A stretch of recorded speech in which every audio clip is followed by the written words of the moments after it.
എത്തിച്ചെയ്യാനുള്ള സാഹചര്യം നോമ്പുകാലത്ത് കുറവാണ്. അല്ലേ?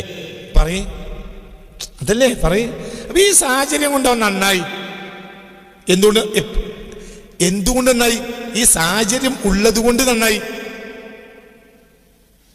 നീ സാഹചര്യം നേരെ മാറിയാലോ? പെരുന്നാളോടുകൂടെ സാഹചര്യം മാറുമല്ലോ. അപ്പോഴോ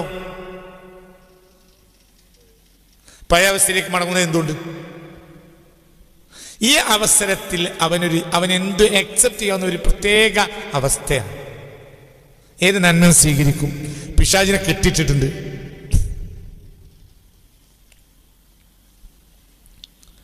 മനസ്സിലാണ്ട് പറഞ്ഞത് പലതുകൊണ്ടും നല്ലൊരു പൂക്കാലമാണ്. അങ്ങനത്തെ ഇങ്ങനത്തെ ഒരു സാഹചര്യത്തിൽ നന്നാകാനുള്ള ചാൻസ് അവന് വളരെ കൂടുതലാണ്. പക്ഷെ നന്നാകാനുള്ള ടൂൾസ് അവന് കൊടുക്കണം. എന്നാൽ പിന്നെ ഈ അവസ്ഥ ചേഞ്ച് ആയാലും അവനെ നിയന്ത്രിക്കപ്പെടും. ഇപ്പോൾ അവനെ നിയന്ത്രിച്ചതിന്റെ അടിസ്ഥാനം എന്താണ്? ഭക്ഷണവും വെള്ളവും ഇല്ല, വല്ലാതെ ബഹളം വെക്കാൻ ആളും ഇല്ല. അപ്പോൾ അവൻ നിയന്ത്രിക്കപ്പെട്ടു. സത്യാസത്യ വിവേചനം എന്നാണ് ഫുർഖാന്റെ അർത്ഥമെങ്കിൽ ഓതൽ എന്ന കർമ്മവുമായി ബന്ധപ്പെട്ടതാണ് ഖുർആനിന്റെ അർത്ഥം. ഓതുന്നത് വഴി ഉണ്ടാകുന്നത് എന്താണ്? യഖ്റ, വായിക്കുക, ഖിറാഅത്ത്, ഖുർആൻ. ആദ്യമായി ഇറങ്ങിയ വാക്ക് ഈ ഖുർആനുമായി ബന്ധപ്പെട്ട യഖ്റ എന്ന വാക്കാണ്. ഓതുക, വായിക്കുക. അതിനാൽ എന്താ ഉണ്ടായിത്തീരും? അതിനുണ്ടായിത്തീരും അറിവാണ്. സത്യാസത്യ വിവേചനം എന്നത് അറിവുള്ളവർക്കും അറിവില്ലാത്തവർക്കും എല്ലാവർക്കും ഒരു നേട്ടമാണ് സത്യാസത്യ വിവേചനം. അതേസമയത്ത് ഓതുക എന്നത് ഒരു കർമ്മമാണ്. അതിനാൽ ഉണ്ടായിത്തീരുന്നത് ജ്ഞാനമാണ്. അത് ഓതിയവർക്ക് മാത്രമേ ലഭിക്കൂ. ഒരു നാട്ടിൽ സത്യാസത്യ വിവേചനം ഉണ്ടായാൽ ആ നാട്ടിലെ ജനങ്ങൾക്കെല്ലാം ഉപകരിക്കും. അയാൾ ജ്ഞാനിയായാലും ജ്ഞാനി അല്ലെങ്കിലും ഒക്കെ ഉപകരിക്കും. അതേസമയത്ത് ഓതുക എന്നതിൻ്റെ ഒരു ലാഭം പൊതുജനങ്ങൾക്കുണ്ടെങ്കിലും അതിൻ്റെ പ്രാഥമിക ലാഭം ഓതുന്നവരിൽ മാത്രമായിരിക്കും കുടികൊള്ളുക. കാരണം അയാൾ മാത്രമാണ് ജ്ഞാനിയാവുക. ഓതിയാൽ മാത്രമേ ജ്ഞാനിയാവൂ.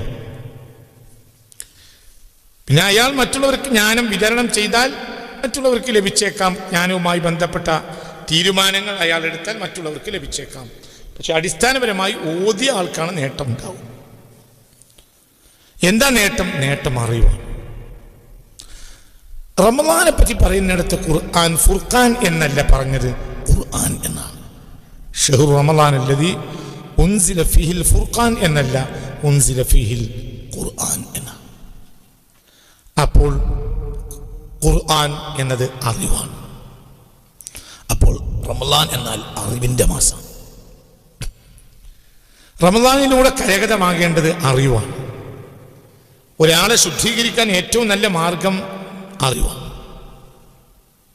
ശുദ്ധീകരിക്കാനുള്ളൊരു അവസ്ഥ സംജാതമാക്കാൻ നോമ്പ് ഉപകരിക്കും. പക്ഷെ അതിനാലും അയാൾക്ക് അറിവ് ലഭിക്കണം. പട്ടിണി കിടന്ന് ഒതുങ്ങി വെള്ളം കുടിക്കാതെ, പട്ടിണി കിടന്ന് ഭക്ഷണം കഴിക്കാതെ ഒതുങ്ങി, ഗൈബത്ത് പറയാതെ നൈമത്ത് പറയാതെ ഒതുങ്ങി, വർത്തമാനം കൂടുതലില്ല ഒക്കെ കഴിഞ്ഞ് ഒതുങ്ങി, ആ ആൾക്ക് ഇനി തിന്നാൻ കിട്ടിയാലും കുടിക്കാൻ കിട്ടിയാലും അയാൾക്ക് കസ്റത്തുൽ കലാമും ഇല്ല, ഗൈബത്തുമില്ല, നമീമത്തുമില്ല എന്ന അവസ്ഥയിലേക്ക് അയാൾക്കൊരു തറക്കി വരണമെങ്കിൽ അയാൾക്ക് അറിവ് കൊടുക്കണം. അപ്പോൾ നോമ്പൊരു അവസ്ഥയെ സൃഷ്ടിക്കലാണ്. സത്യത്തിൽ അതിലെ കർമ്മം അറിവ് കൊടുക്കലാണ്.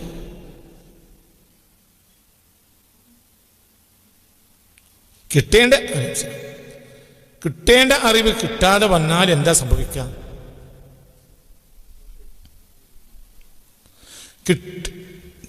മനസ്സിലാക്കണം. നോമ്പ് എന്നാൽ ഒരു മനുഷ്യനൊരു ഒതുങ്ങുന്നൊരവസ്ഥ ഉണ്ടാക്കലാണ്. പട്ടിണി കിടന്നു, ഒതുങ്ങി. വെള്ളം കുടിച്ചില്ല, ഒതുങ്ങി. വല്ലാതെ പുറത്തിറങ്ങിയില്ല, ഒതുങ്ങി. പീടിക പോയി ഇരുന്നില്ല, ബജാറിൽ പോയി കളിച്ചില്ല, മൈതാനിൽ പോയി കളിച്ചില്ല, ഒതുങ്ങി. കൂടുതൽ പുറത്തിറങ്ങി ഗീബത്തിന് മിമത്തുകൾ ഉണ്ടാക്കിയില്ല, ഒതുങ്ങി. ഒരാൾ ഇങ്ങോട്ട് വന്ന് ബഹളം വെച്ചാൽ പോലും തിരിച്ച് ബഹളം വെക്കാതെ ഇന്നി സ്വായും നോമ്പുകാരനാണെന്ന് പറയുക, അപ്പോൾ ഒതുങ്ങി. അപ്പോൾ ഒരു ഒതുങ്ങുന്നൊരവസ്ഥ ഉണ്ടാക്കലാണ് സത്യത്തിൽ എന്ത്? നോമ്പുകാലം. ഈ അവസ്ഥയിൽ അയാൾക്ക് ഇനി പാത്രം കഴുകി കഴുകി കഴുകി കഴുകി കഴുകി വൃത്തിയാക്കി ഇനി ആ പാത്രത്തിൽ നല്ലത് നിറച്ചു വെക്കണം. ഇല്ലെങ്കിൽ ഇതൊന്നും അല്ലാത്തൊരവസ്ഥയിൽ വേറൊരാളയിൽ ചീത്ത നിറച്ചു വെക്കും. നോമ്പ് കാലത്ത് സത്യത്തിൽ ഒരു അവസ്ഥയെ സംജാതമാക്കുകയാണ് എന്ത്? നോമ്പ്. അതിലൊരു കർമ്മം ചെയ്യേണ്ടതാണ് എന്ത്? അറിവ്. നല്ലപോലെ മനസ്സിലാക്കണം. പട്ടിണിയൊക്കെ കടന്നിട്ട് അറിവ് കിട്ടിയിട്ടില്ലെങ്കിൽ ഇതിനെതിരായൊരു സാഹചര്യം വരും. ഇതിനൊരു പരിധി ഉണ്ടല്ലോ, മനസ്സിലായില്ല? ഭക്ഷണം കഴിക്കാതിരിക്കുക, വെള്ളം കുടിക്കാതിരിക്കുക, ഇതിനൊരു പരിധിയുണ്ട്. കൂടുതൽ ജനസമ്പർക്കമില്ലാതിരിക്കുക, അതിനൊരു പരിധിയുണ്ട്. ഏസില്ലേ?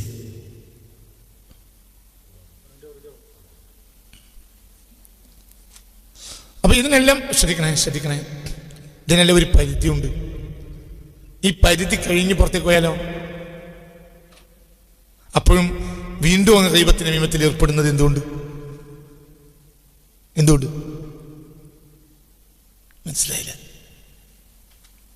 ഇപ്പൊ നോമ്പ്, ഭക്ഷണം വെള്ളമൊക്കെ, ഇപ്പൊ ഭക്ഷണമില്ല, വെള്ളമില്ല, കൂടുതൽ വർത്താനമില്ല. ഓക്കെ, ശരി. ഭക്ഷണം വെള്ളമൊക്കെ ഉണ്ടായാൽ ഈ അവസ്ഥ വീണ്ടും ഷാബാനിലേക്ക് മടങ്ങും. ഇപ്പൊ ഒതുങ്ങിയത് എന്തുകൊണ്ട്? ഭക്ഷണമില്ല, വെള്ളമില്ല, സമ്പർക്കമില്ല, ഒക്കെ. അപ്പുറത്തെ പീഡിയക്കാരനോട് സംസാരിക്കാൻ നോക്കുമ്പോൾ അവൻ ഖുർആനോടാണ്. അതിൻ്റെ അപ്പുറത്തെ പീടി അവിടെ പോയിരിക്കാന്ന് വെച്ചാൽ ആ പീടി അടച്ചിട്ടുണ്ട്. ആളുള്ളടത്തേക്ക് പോകാൻ വെച്ചാൽ പള്ളി ചെന്ന് നോക്കുമ്പോൾ എല്ലാവരും ഓടുകയാണ്. അപ്പൊ അവന് തെറ്റ് ചെയ്യാനുള്ള സാഹചര്യം നോമ്പുകാലത്ത് കുറവാണ്. അല്ലേ? അതല്ലേ പറയും. അപ്പൊ ഈ സാഹചര്യം കൊണ്ട് അവൻ നന്നായി. എന്തുകൊണ്ട് നന്നായി? ഈ സാഹചര്യം ഉള്ളത് കൊണ്ട് നന്നായി. നീ സാഹചര്യം നേരെ മാറിയാലോ പെരുന്നാളോടുകൂടെ സാഹചര്യം മാറുമല്ലോ. അപ്പോഴോ പഴയ അവസ്ഥയിലേക്ക് മടങ്ങുന്നത് എന്തുകൊണ്ട്? ഈ അവസരത്തിൽ അവനെന്ത് അക്സെപ്റ്റ് ചെയ്യാവുന്ന ഒരു പ്രത്യേക അവസ്ഥയാണ്. ഏത് നന്മ സ്വീകരിക്കും? പിശാചിനെ കെട്ടിയിട്ടിട്ടുണ്ട്.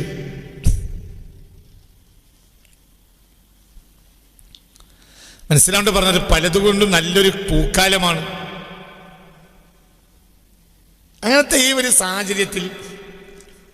ഇങ്ങനത്തെ ഒരു സാഹചര്യത്തിൽ നന്നാകാനുള്ള ചാൻസ് അവന് വളരെ കൂടുതലാണ്. പക്ഷെ നന്നാകാനുള്ള ടൂൾസ് അവന് കൊടുക്കണം. എന്നാൽ പിന്നെ ഈ അവസ്ഥ ചേഞ്ച് ആയാലും അവനെ നിയന്ത്രിക്കപ്പെടും. ഇപ്പോൾ അവനെ നിയന്ത്രിച്ചതിന്റെ അടിസ്ഥാനം എന്താണ്? ഭക്ഷണവും വെള്ളവും ഇല്ല, വല്ലാതെ ബഹളം വെക്കാൻ ആളും ഇല്ല, അപ്പോൾ അവൻ നിയന്ത്രിക്കപ്പെട്ടു. ഈ അവസ്ഥയിൽ നിന്ന് അവന് എന്ത് കിട്ടണം? ഇനി അറിവ് കിട്ടണം. അവൾക്ക് അറിവ് കിട്ടണം. ഈ അറിവ് അങ്ങോട്ട് കയറിയാൽ എന്തുണ്ടാവും? നോമ്പ് കഴിഞ്ഞാലും നിയന്ത്രിക്കപ്പെടും. ഇപ്പോൾ നിയന്ത്രിച്ചത് ഒരു സാഹചര്യത്തെ സൃഷ്ടിക്കാൻ വേണ്ടിയാണ്. ഇനി ആ സാഹചര്യത്തിന് നേരെതിരാവും പെരുന്നാളോടുകൂടെ. അപ്പൊ ഇപ്പോൾ ഭക്ഷണവും വെള്ളവും ഇല്ലായ്മയാണ് അവനെ നിയന്ത്രിച്ചെങ്കിൽ പെരുന്നാളോടുകൂടെ അവനെ എന്ത് നിയന്ത്രിക്കണം? അറിവ്. മനസ്സിലായില്ല. ഈ അറിവ് എവിടുന്ന് കിട്ടണം? ഇപ്പോൾ അറിവിനും തയ്യാറാണ്. ഇപ്പോൾ അവൻ അറിവിന് തയ്യാറാണ്.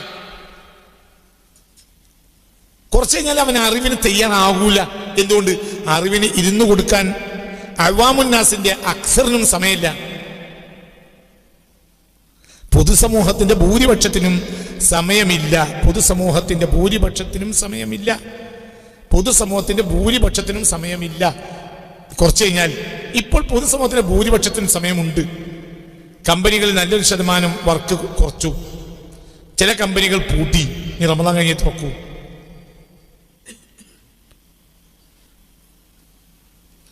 ചില കമ്പനികളിലോ സാധാരണ തൊഴിലാളികൾക്ക് ചെയ്യാവുന്ന വർക്ക് മാത്രമേ ഉള്ളൂ. മേജർ വർക്ക് റമദാൻ കഴിഞ്ഞിട്ടാണ്. പല കടകളും ഇല്ല. നമ്മുടെ നാട്ടിലെ കടകളിൽ നല്ല ശതമാനം ഹോട്ടലാണ്. ഹോട്ടൽ ഒന്നുമില്ല, വർക്കില്ല, ഒന്നുമില്ല.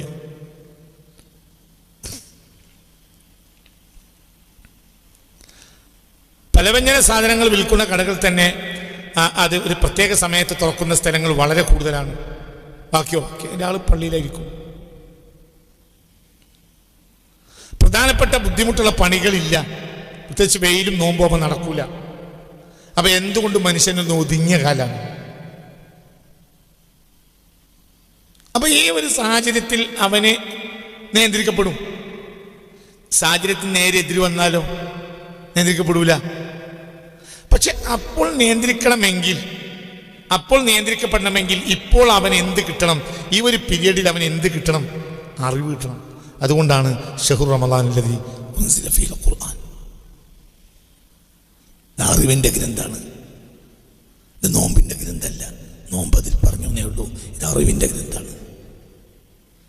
തിന്നലിന്റെയോ പട്ടിണിയുടെയോ ഗ്രന്ഥമല്ല ഖുർആൻ, അറിവിന്റെ ഗ്രന്ഥാണ്.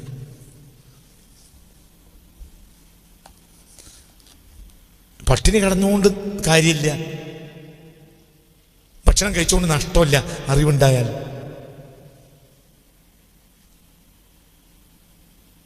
അറിവ് നേടിയ ഒരാൾ, അറിവ് നേടാത്ത ഒരാൾ പട്ടിണി കിടന്നുകൊണ്ട് ലാഭം ഉണ്ടാവില്ല.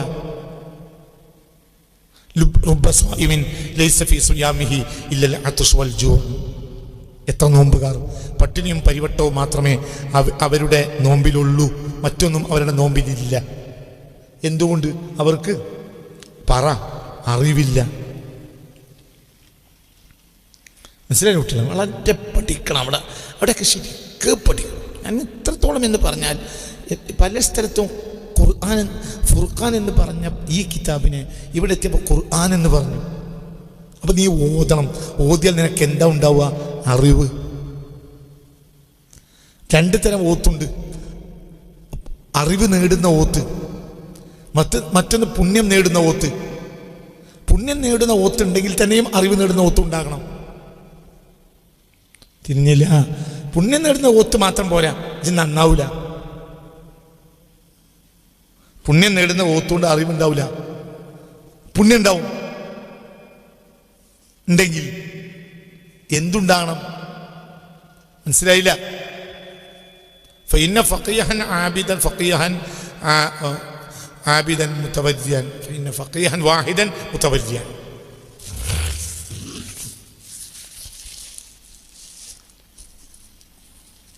ഫഇന്ന ഫഖീഹൻ വാഹിദൻ മുതവജ്ജിയൻ.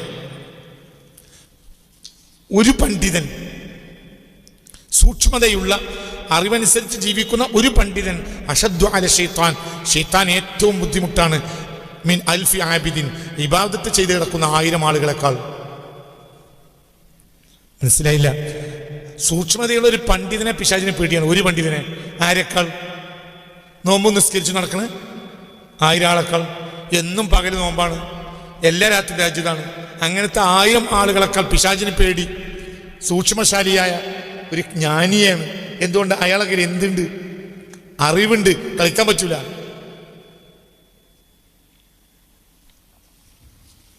സ്വർണത്തിന്റെ പാത്രം വായുവിൽ ഇറക്കി കൊടുത്തിട്ട് കുടിച്ചോ മുഹീദ്ദീനെ, നീ അതിന് മാത്രം എനിക്ക് വേണ്ടി അധ്വാനിച്ചതല്ലേ എന്ന് അരൂപിയായ രൂപം മാറി അപ്പുറത്ത് നിന്ന് പിശാച് കാണിച്ചു കൊടുത്തു. പിശാചിനെ കാണാനല്ല, വായുവിൽ എന്ത് നിൽക്കുന്നുണ്ട്? സ്വർണത്തിന്റെ പാത്രം സ്വർണത്തിന്റെ ചെങ്ങലയിൽ ഇറങ്ങിയിട്ടുണ്ട്. പറയുകയും ചെയ്തു, മുഹീദ്ദീനെ നീ കുടിച്ചോ, നിന്നിൽ ഞാൻ സംപ്രീതനായിരിക്കുന്നു, നീ അതിന് മാത്രം എനിക്ക് വേണ്ടി കഷ്ടപ്പെട്ടല്ലേ. അപ്പോൾ ഷെയ്ഖ് അബ്ദുൽ ഖാദർ ജിലാനി പറഞ്ഞത്, തബ്ബല്ലക് യാ മൽഊൻ, എടാ മൽഊനെ പോടാ പണി നോക്കി. ലൗ അഹല്ലല്ലാഹു ഇനാ അദ്ദഹബി ലഅഹല്ല ലിമുഹമ്മദിൻ വമാ അഹല്ല ലഹു ഫകൈഫ യുഹില്ലു ലഹു. എടാ മല്ലൂനെ, സ്വർണത്തിന്റെ പാത്രം അള്ളാഹ് ഹലാലാക്കി കൊടുക്കുകയാണെങ്കിൽ അത് കൊടുക്കേണ്ടത് മുത്ത് മുഹമ്മദ് മുസ്തഫാക്ക. ആ റസൂലുള്ളാഹിക്ക് ഹലാലാക്കി കൊടുത്തിട്ടില്ല. ആ റസൂലുള്ളാഹിന്റെ രോമത്തിന്റെ ഖദർ പോലും ഞാനോട്ട് പണിയെടുത്തിട്ടില്ല. എന്നിട്ട് ജിന്നെ പേപ്പിക്കാൻ വന്നതാ. ഇത് പറയാൻ കഴിഞ്ഞാൽ എന്തുകൊണ്ടാ?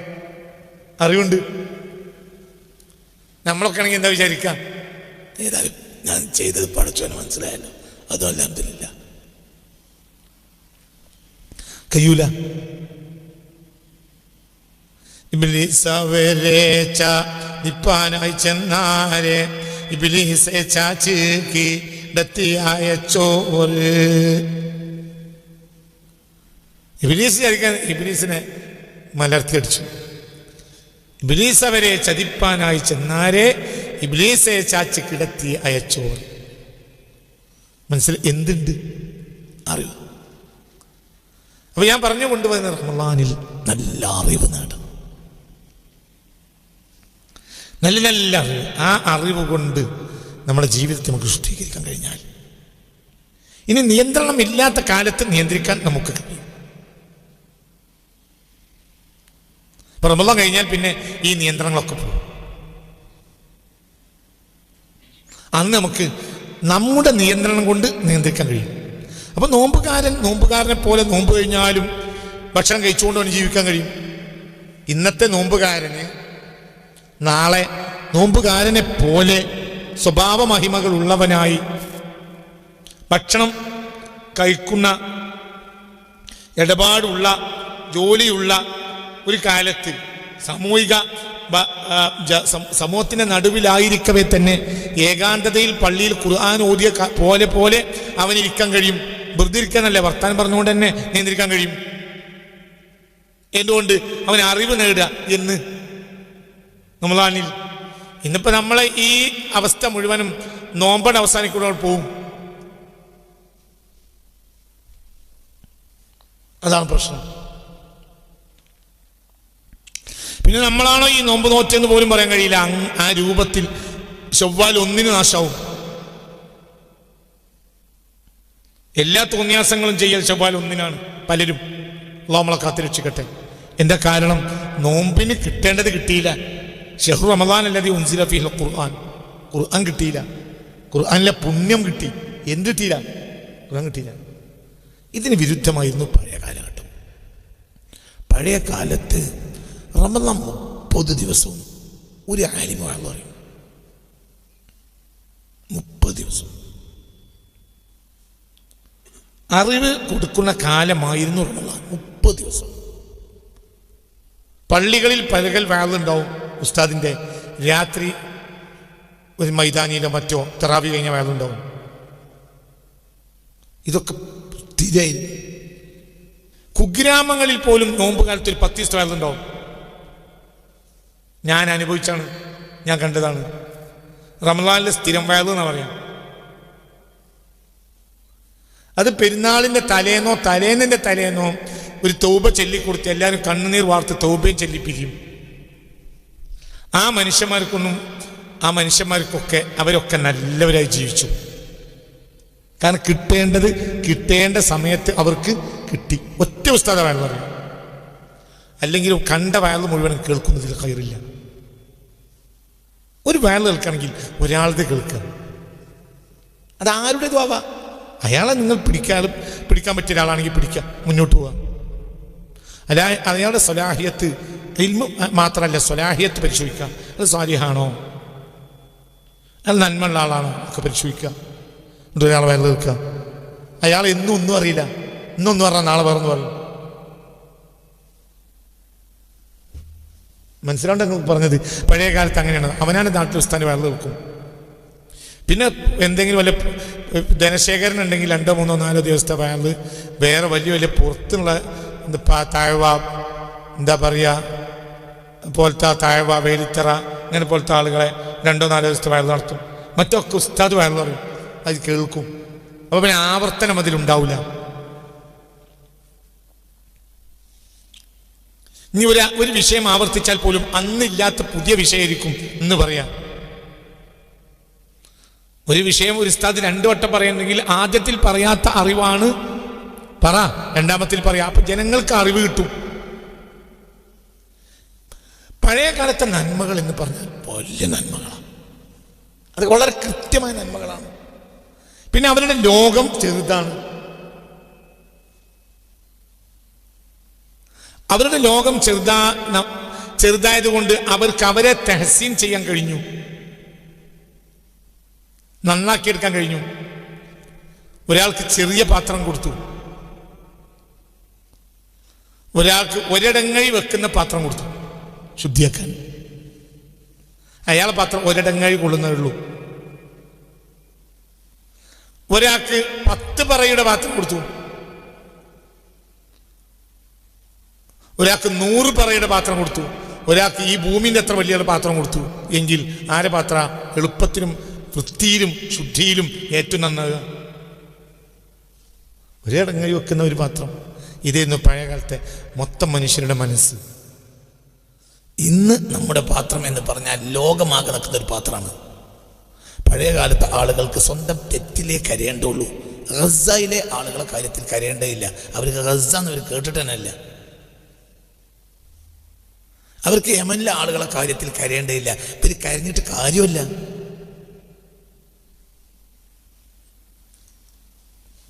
പഴയ കാലത്തെ ആളുകൾക്കൊന്നും അറിയില്ല, ഒന്നും അറിയില്ല. ഏറി പോയാൽ നാട്ടിൽ 1-2 ആൾ മദ്രാസ് പോയിട്ടുണ്ടാവും. മദ്രാസ് എന്നറിയും. വടക്ക് കണ്ണൂർ കാസർഗോഡ് ഭാഗത്ത് ബോംബെ പോവും. അപ്പം അതും അറിയും, ബോംബെ. അതന്നെ അവർക്ക് ഉൾക്കൊള്ളാൻ കഴിഞ്ഞ അപ്പുറമാണ് ബോംബെ. എൻ്റെ കുട്ടിക്കാലത്ത് സവാളക്ക് ബോംബായുള്ളി എന്ന് പറയും. എന്താണ് ബോംബായുള്ളി എന്ന് പറയാൻ കാരണം? ഞാൻ പിന്നെ അങ്ങനെ ആലോചിച്ചത്, എന്തിനാ ബോംബായുള്ളി എന്ന് പീടിന്ന് വല്യമ്മ പീടിന്ന് സാധനം കൊണ്ട് ബോംബായുള്ളി കുറച്ച് കൊണ്ടുവന്നറിയാം. ബോംബായുള്ളി എന്നറിയാം. എന്തുകൊണ്ട്? ബോംബായി എന്ന് പറഞ്ഞാൽ ബോംബായി എന്നറിയാം, ബോംബെ ഒന്നും അല്ല, ഇപ്പം മുംബൈയാണ്. അന്ന് ബോംബായി എന്നറിയാം. കാരണം വല്യമ്മാൻ്റെ മനസ്സിലെ ഏറ്റവും വലിയ നാടാണ് എന്ത്? മുംബൈ. ഉള്ളികളെ കൂട്ടത്തിൽ ഏറ്റവും വലിയ ഉള്ളിയാണ് ഏത്? സവാള. അപ്പം സവാളക്ക് എന്ത് പേരിട്ടു? ബോംബായി ഉള്ളി. ഇതൊക്കെ 1000 വട്ടം വല്യമ്മ പറയണേ ഞാൻ കേട്ടത്. 1000 വട്ടം, 1 വട്ടം, 2 വട്ടം, 10 വട്ടം, 100 വട്ടം. നിങ്ങൾ കേൾക്കാത്ത പറഞ്ഞാൽ 1 നിങ്ങൾക്ക് വയസ്സ് കുറവാണ്, 2 നിങ്ങൾക്ക് അന്തം കുറവാണ്, 3 നിങ്ങൾക്ക് ഓർമ്മ കുറവാണ്. നിങ്ങളൊക്കെ ജനിച്ചതോടുകൂടി ഈ നാട് നശിച്ചു.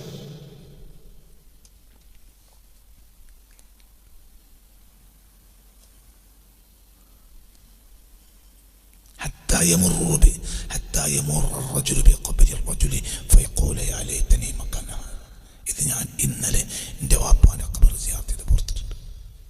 ഒരു മനുഷ്യൻ കിടന്നുറങ്ങുക സുഖത്തിൽ.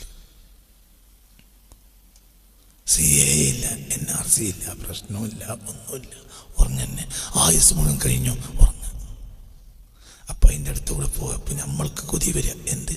ആ കിടക്കുന്ന ആള് ഞാനായിരുന്നെങ്കിൽ.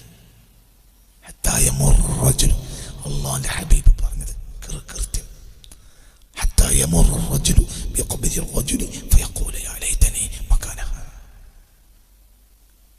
ഒരു ഖബറിന്റെ അരികിലൂടെ പോകുന്ന ഒരാൾക്ക്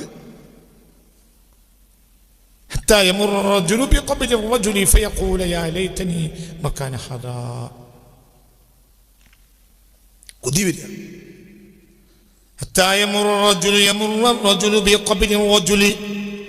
فيقول يا ليتني مكان هذا.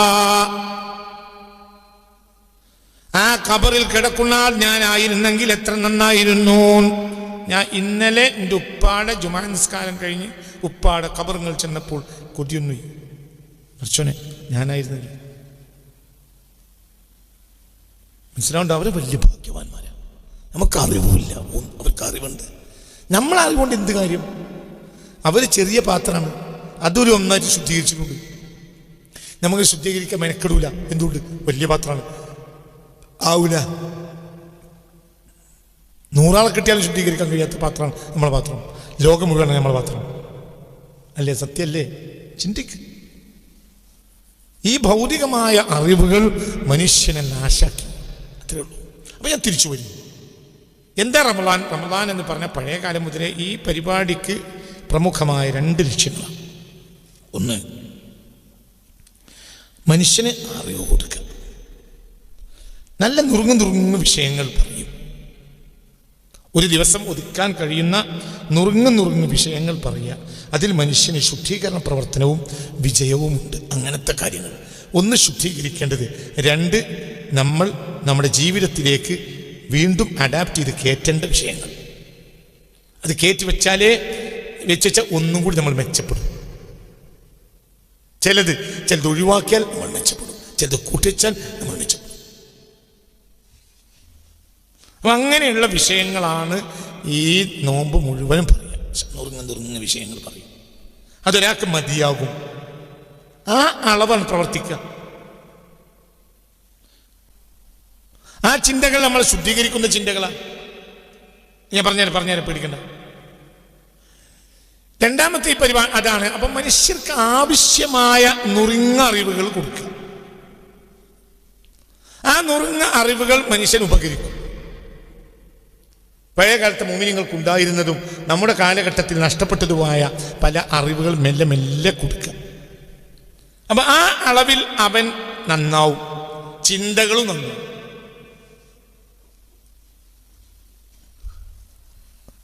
ചില ഭാഗങ്ങളിൽ ശുദ്ധീകരിക്കാനുള്ള ചില നിയന്ത്രണങ്ങൾ പഠിപ്പിക്കുക. അപ്പോൾ ആ അളവിൽ ശുദ്ധീകരിക്കപ്പെടും. ഈ 2 കാര്യം കൊണ്ട് മനുഷ്യൻ നേടും.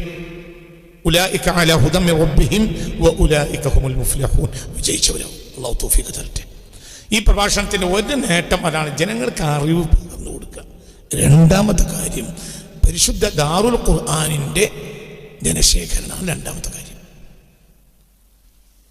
ദാറുൽ ഖുർആന് വേണ്ടി ധനശേഖരണം ഒരു 7 ലക്ഷം രൂപയെങ്കിലും മന്ത്ലി ചെലവ് വരുന്ന സ്ഥാപനമാണ് ദാറുൽ ഖുർആൻ. റണ്ണിങ് കോസ്റ്റ്, മറ്റു ചെലവുകളില്ലാതെ ഒരു 7 ലക്ഷം രൂപയെങ്കിലും മന്ത്ലി ചെലവ് വരും. പിന്നെ മരാമത്തുകൾ പണികൾ ചെയ്താൽ അത് വേറെയും വരും. അപ്പൊ ഈ ഇത്തരം കാര്യങ്ങൾ നിങ്ങളെ അറിയിക്കുക. എന്നിട്ട് നിങ്ങളെപ്പോലത്തെ ആളുകൾ നിങ്ങളെ തോതനുസരിച്ച് ഇതോടനുബന്ധിച്ച് ദാറുൽ ഖുർആന്റെ അക്കൗണ്ട് നമ്പറും ഗൂഗിൾ പേ നമ്പറും ഒക്കെ ഇതോടനുബന്ധിച്ച് തന്നെ ഉണ്ട്. അതെടുത്താൽ നിങ്ങൾക്കതിൽ നിങ്ങളാൽ കഴിയുന്നത്, ഇത് കേട്ടുകൊണ്ടിരിക്കുന്നവർ ഇന്ന് കേട്ടാലും നാളെ കേട്ടാലും മറ്റന്നാൾ കേട്ടാലും ആ ക്ലാസ് കേൾക്കുമ്പോൾ അതിന് പ്രാഥമിക ഹദിയ എന്ന നിലയിൽ, ഒരു പാട്ടപ്പിരിവ് എന്ന നിലയിൽ നിങ്ങളെ കയ്യിൽ നിന്ന് ഒരു പൈസ അയക്കുക. ഒരു 50 റുപ്യ, ഒരു 100 റുപ്യ, അല്ല 500 റുപ്യ, അല്ല ഒന്നിനും കഴിയില്ല 10 റുപ്യ, 20 റുപ്യ, ഒരു പാട്ടപ്പിരിവ്, പല തുള്ളിപ്പെരുവെള്ളം, അത് മതിയാവും. പിന്നെ റമളാൻ അല്ലേ, സദഖയുടെ മാസമാണ് റമളാൻ. ഖുർആന്റെ വീടാണ് ദാറുൽ ഖുർആൻ.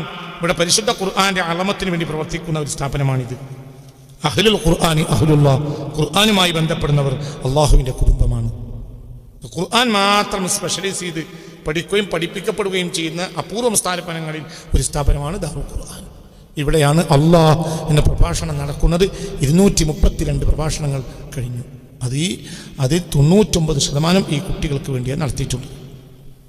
99% കുട്ടികളെ കൽബിൽ അള്ളാഹു എന്ന് കയറുക എന്നതാണ് ഈ പ്രഭാഷണത്തിൻ്റെ. അള്ളാഹു എന്ന പ്രഭാഷണത്തിൻ്റെ 232 പ്രഭാഷണങ്ങൾ നടന്നു കഴിഞ്ഞു. ഒരു വിരോധങ്ങളോ മറ്റോ സംഘടന ഒന്നും ഇല്ല. റബ്ബായ സുബ്ഹാനായ പടച്ചതമ്പുരാന്റെ വലുപ്പത്തരം, നമ്മുടെ ചെറുപ്പത്തരം. അത് ഇന്നലത്തെ ക്ലാസ്സിലും അതാ പറഞ്ഞത്, നമ്മുടെ ചെറുപ്പത്തരം അള്ളാഹിന്റെ വലുപ്പത്തരം അല്ലേ? അതിനല്ലേ പറഞ്ഞത് നമ്മളൊന്നിനും യോഗ്യരല്ല, എന്തിനു പോലും. ഇന്നലത്തെ ക്ലാസ്സിൽ എന്താ പറഞ്ഞത്? നമ്മൾ അള്ളാഹുവിലേക്ക് കൈ പൊക്കാൻ പോലും യോഗ്യരല്ല. കാരണം അത്ര ചീത്തയാണ്. എന്നാൽ കൈ പൊക്കണം നമ്മൾ നോക്കിയല്ല, വഴിപ്പെട്ടവനും വഴിപ്പെടാത്തവനും കൊടുക്കുന്ന അനുഗ്രഹദാതാവായ റബ്ബിനെ നോക്കി ചോദിച്ചു. നിന്നെ നോക്കി ചോദിക്കണ്ട, ഇത് ചോദിക്കാൻ അർഹനല്ല. എന്നാ ചോദിക്കാം, എന്താ പറയണ്ടത്? ഇത് കൊടുക്കണവനാണ്, ആർക്കും കൊടുക്കണവനാണ്. എനിക്ക് വേണ്ടിയിരുന്നു, ഞാൻ നിസ്കരിച്ചില്ലേ, എനിക്കത് അങ്ങനെ പറയണ്ട. നിന്റെ നിസ്കാരത്തിൻ്റെ അവസ്ഥ റബ്ബിനെ അറിയുള്ളൂ. ഞാൻ ദിക്റില്ലേ ചോദിക്കണ്ട, നിന്റെ ദിക്റ് എവിടെയാണെന്ന് റബ്ബിനെ അറിയുള്ളൂ. ഞാൻ തറാവി നിസ്കരിച്ചു. എത്ര തറാവി കഴിഞ്ഞു? എത്ര തറാവി കഴിഞ്ഞു? 5 കഴിഞ്ഞു. 2 റക്അത്ത് നേരം അള്ളാഹ് മാത്രമേ ഓർത്തിട്ടുള്ളൂ. അപ്പോൾ എത്ര റക്അത്ത് തറാവി കഴിഞ്ഞു? 100 റക്അത്ത് തറാവി കഴിഞ്ഞു. 98 വിട്ടാളി 2 റക്അത്ത്. അതിൽ അള്ളാഹ്ന്നല്ലാതെ ചിന്തയും വന്നിട്ടേ ഇല്ല എന്ന് പറയാൻ പറ്റിയ ആരാ ഈ കൂട്ടത്തിലുള്ളത്?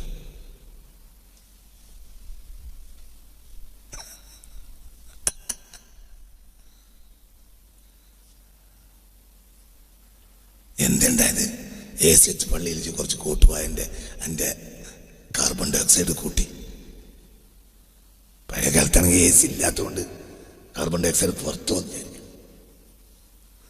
ഞാനും ബാക്കിയൊക്കെ തുറന്ന സ്ഥലത്താണ് നിസ്കരിക്കില്ല. അതുകൊണ്ട് പിന്നെ ഞാൻ മൂത്തടുത്ത് വീട്ടിലാണെങ്കിൽ തുറന്ന സ്ഥലത്താണ് നിസ്കരിക്കില്ല. ജമാഅത്തുണ്ടാവും.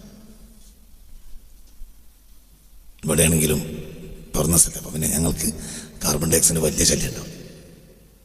ഏകദേശ പള്ളികളൊക്കെ AC വെച്ച് എൻ്റെ കോട്ടുവായു കൊണ്ട് കാർബൺ ഡൈ ഓക്സൈഡ് നിറഞ്ഞോന്നല്ലാതെ എന്താണ് ഒരു 2 റക്അത്ത്. ആ 2 റക്അത്ത് ഞാൻ അല്ലാതെ ചിന്തിച്ചിട്ടില്ല. 100 റക്അത്ത് ഇപ്പോൾ കഴിഞ്ഞല്ലോ. എന്നിട്ടോ നിസ്കരിച്ച നിസ്കാരത്തിന് അസ്തഗ്ഫിറുല്ലാഹ് എന്ന് പറയണം. കാരണം നിന്നെ ഞാൻ ഓർത്തിട്ടില്ല, എന്നില്ലത്. അതും ഞാൻ പെടില്ല. ഞാൻ കച്ചവടത്തിലാണ്, ഞാൻ അവിടെയാണ്, ഞാൻ ഇവിടെയാണ്, ഞാൻ പെണ്ണുങ്ങളെ വീട്ടിലാണ്, ഞാൻ ബീച്ചിലാണ്, ഞാൻ പെണ്ണുങ്ങളെ ഇപ്പം ഊട്ടി കൂടെ നടക്കണം. മൈസൂർ മൃഗശാലയിൽ ഞാൻ പെണ്ണുങ്ങളെ ഒപ്പം നടക്കണം.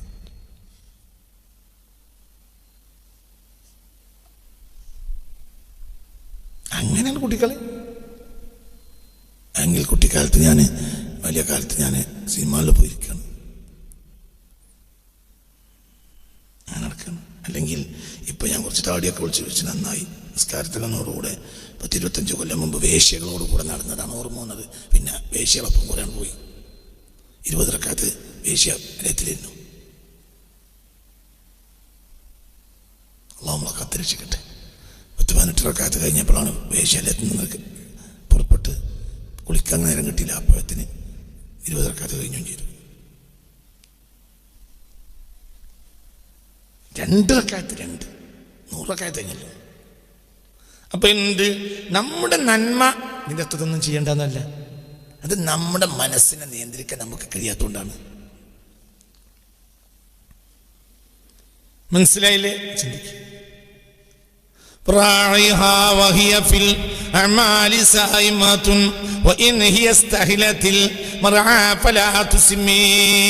മേച്ചിൽപ്പുറം മനോഹരമായാൽ പോലും മേയാൻ വിടരുത്. ശ്രദ്ധിച്ചോ.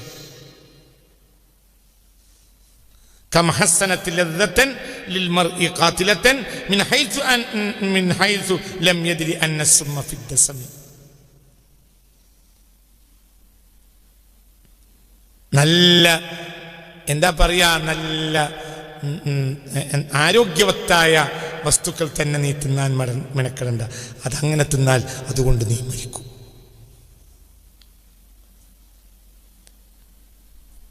തേന് കുടിക്കുകയാണെങ്കിലും 1 സ്പൂൺ കൂടുതൽ കുടിക്കണ്ട. കൂടുതൽ കുടിച്ചാലോ അതുകൊണ്ട് തന്നെ ശിശാവും.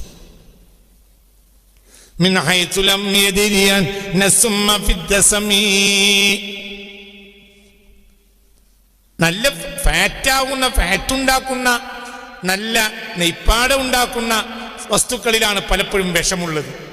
പരിധി വിട്ടാൽ അത് വിഷമായി, അമിതമായാൽ അമൃതും വിഷം. നിയന്ത്രിച്ചാളാം. നീ നന്മ ചെയ്യുകയാണെങ്കിലും ഒന്ന് നിയന്ത്രിച്ചാളാം. നന്മ ചെയ്യുകയാണെങ്കിൽ നിയന്ത്രിച്ചാളാം. ചിലപ്പോൾ നന്മ നിനക്ക് അഹങ്കാരം കൊണ്ടുവന്നിട്ടുണ്ട്. നമ്മളെയൊക്കെ അഹങ്കാരിയാക്കിയത് നമ്മൾ ഇടക്കിടക്ക് പള്ളിയിൽ പോയതാണ്. പള്ളിക്ക് തീരെ പോകാത്തപ്പോൾ മനസ്സിൽ കരയാണ്. എന്ന് ഇബ്നു അത്താഇല്ലാന്റെ വാക്ക് ഇന്നലെ നമ്മൾ വായിച്ചു, നിങ്ങൾ കേട്ടു അല്ലേ? എത്രയെത്ര ദോഷികളുണ്ട്. ഉഫിറലഹു, അവന് പൊറുക്കപ്പെട്ടു. ബിൻഗിസാരി ഖൽബിഹി, അവന്റെ ഹൃദയത്തിന്റെ പൊട്ടൽ കൊണ്ട്. അവന്റെ ഹൃദയം പൊട്ടുകയാണ്. പഠിച്ചോനെ, ഞാൻ നന്നായില്ലല്ലോ. നന്നാകാത്തവനെയാണ് അല്ലാഹു വേണ്ടത്. അതേസമയത്ത് നമ്മുടെ മനസ്സിലുള്ളത് ഞാൻ നല്ലോനാണെന്നാണ്. അതുകൊണ്ടാണ് നാശായത്. നിർത്താന്നല്ല പറഞ്ഞതിൻ്റെ അർത്ഥം. പക്ഷെ അടിസ്ഥാനം ഉണ്ടാവണം. അപ്പൊ ഇവിടെ രണ്ട് കാര്യമാണ് ഈ പരിപാടിയുടെ ലക്ഷ്യം. ഒന്ന്, അറിവിനെ പകരുക. രണ്ട്, പരിശുദ്ധ ദാറുൽ ഖുർആനിൻ്റെ വരുമാനം ഒരു വർഷത്തിന് വേണ്ട അത്യാവശ്യ കാര്യങ്ങൾ, നിലവിലുള്ള കടങ്ങൾ പരിഹരിക്കുക. വലിയ പൈസ കടമുണ്ട്, അതേപോലെ തന്നെ വലിയ ഒരു സംഭാവന കിട്ടേണ്ടതുണ്ട്. എല്ലാവരും ഒരുമിച്ചാൽ അതൊക്കെ പ്രയാസരഹിതമായ കാര്യമാണ്. എല്ലാ റമളാനിലും നിങ്ങൾ അങ്ങനെ ചെയ്തു തരാറുമുണ്ട്. ഏകദേശ കടങ്ങളൊക്കെ റമളാനിലാണ് വീട്ടാറുള്ളത്. അപ്പോൾ ഈ രണ്ട് കാര്യങ്ങളും നിങ്ങൾ ശ്രദ്ധിക്കണം എന്ന് അപേക്ഷിക്കുകയാണ്.